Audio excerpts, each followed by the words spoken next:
They couldn't have made this any more Call of Duty like. What? Oh, it is as well. I've just realized that. What the fuck? Did I just spawn literally next to somebody? What is going on? Seen the Call of Duty community split the way it is right now. Half of y'all hate Vanguard, swear it's the worst card ever. The other half of y'all actually... In that sense, it's fun for a match or two, but nobody wants to play this as the main mode. And I'm sure the rest of y'all want to know, hey, Murder Show, so how are you liking Call of Duty Vanguard? Well, how do you like getting kicked in? What's up, y'all? Welcome to Gamers Got Game. I'm your boy Dre, and man... Yo, we gotta talk about the state of gaming right now. First of all, I can't stress enough about how big of an impact gaming has had on my life growing up and through the years. And I feel that's why I get kind of passionate when I talk about these type of things, because I don't know, man, like I feel like there was a time where gaming was great, and then there was a time where gaming was revolutionary. My bad. And then there was a time where gaming, I'm trying to word this in a way, like it's hard to kind of word it. Basically what I'm trying to say is though, we had the time where it was, games were just fucking fun and a blast and everything was new. And then it became, you know, where gaming became revolutionary with new systems and new AI and new graphics and everything, right?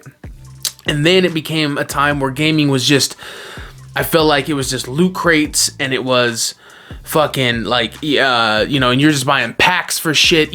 Mainly EA. They're not the only ones, but goodness. And then it became where gaming was just like, I feel like lazy, and patches were the go-to for everything. Like it was like, oh, that game is only half finished. We'll just come out day one patch, bro. It's gonna be all good. And it's like, but you motherfuckers don't let me pay half price for a half game. Like, let me pay $35 for the half of the game, and then when you fix the rest or release the rest of the fucking game, then I'll give you your other $35. But no, we don't get that though. You know what I'm saying? Though gaming companies are like the fucking government. You know, they're quick to take their money, but slow to give you your money. You know, they'll give us half a game, but they'll charge us full price. It's madness. And I think now we're at a point where I want to say developers are being ridiculed for doing these things. And I think a lot of companies and developers are being forced to either give more effort or to stop doing the greedy shit, like the loot crates. And now no loot crates is like a feature in a game. It's like, no loot crates, everything is going to be in game. The fact that you have to say that, the fact that you have to tell us this, should tell y'all that there's a fucking problem. And that shouldn't be a feature in the fucking game, bro. It should just be standard. If I paid for this fucking game, now I understand DLC and things like that come at a price. I understand that. That to me is separate from the base game. That's separate than what I paid my 60 or 70 or whatever dollars for, right? So I think when we get into a situation to where we are now, you know, it's a weird thing, right? Because even multiplayer gaming is not what it used to be. And for those of you that only play multiplayer games, I'm almost sad for y'all, because I like sometimes I'll jump in these streams and I'll listen to someone's video and they talk about how gaming is gone to shit and there's no hope for it. And where we stand right now, I listen, if you're a multiplayer, like I'm both, you know, I'll dabble in multiplayer and then but I'm a sucker for a good story game, right? Like a good single player campaign story game. I'm a fucking sucker for it. And that's okay with me. But what's crazy to me is that if you only play multiplayer games, you have a feeling like gaming, there's no hope for you as far as like where the future lies. And when I say it's crazy to me, it's crazy because like that doesn't represent gaming as a whole, but to y'all multiplayer solely, it does.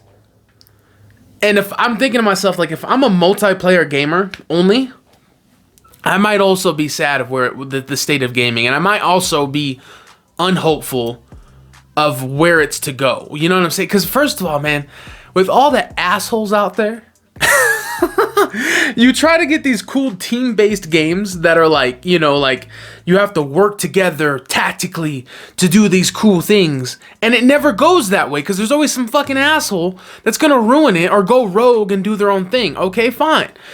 Then you get these games where, like Call of Duty, where it's like you can't go 10 minutes without finding someone who's fucking cheating. And they're doing all these hacks and this and that, and like people are doing whatever it takes to be great at that game. You know, I don't even want to keep going into that because Call of Duty is a whole nother fucking bag of messes, right? Like between the fucking just the all the gear that you can get to make your experience is fucking high level as possible. You know, people are using these fucking Chrono Zens or whatever the fuck they are. People are, literally hacking the game and seeing people through walls, and it's fucking crazy. People will do whatever it takes. So if it's competitive, people take it too far. If it's team-based, people act like that's not a thing and they don't know what that means.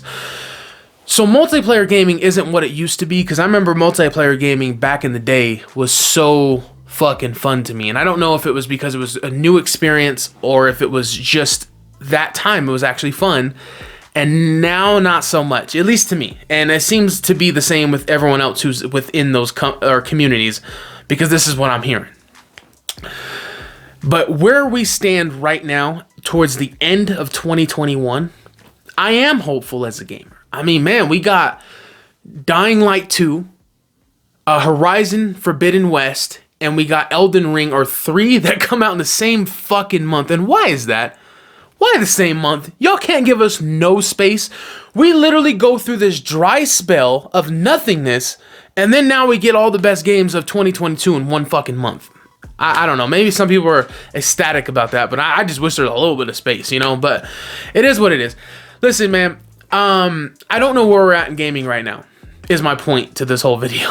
Cause like, I feel like companies are scared to do loot crates and shit, because like, if you got a free to play game like, Apex and shit, I still think the major shit should be earned and not bought. But I understand why they have some things that are, pay to play for. I get to an extent, because that game's free.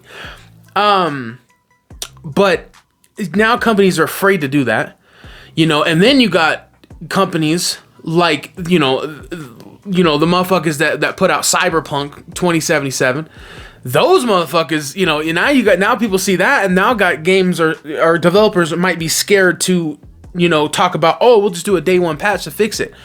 So it's like we've gone through these moments in time of gaming, but every time you go through a moment, companies are afraid to repeat that. Now, y'all continue to buy Call of Duty every single fucking year, no matter how shit it is, or no matter how much you complain about the last one. You guys just buy them anyway.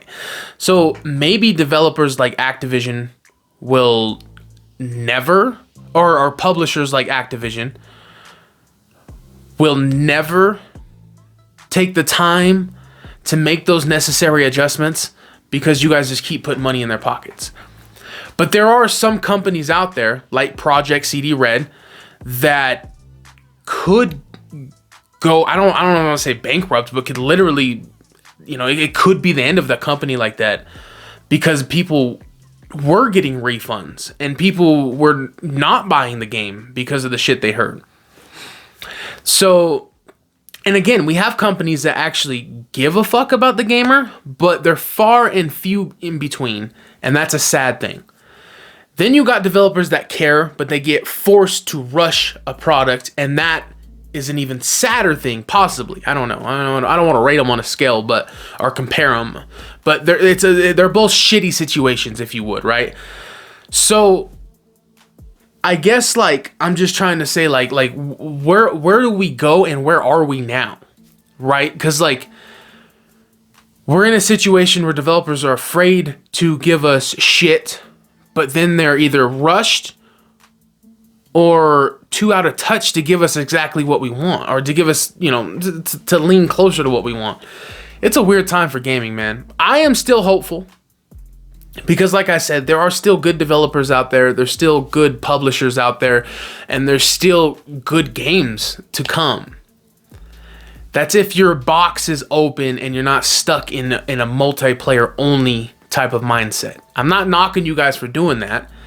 You know, I get to you guys, you know, besting a real person in real life versus besting an AI, you know, whatever is more of a, it's more rewarding to you. Okay, that's fine. But then you know where you see what's happening.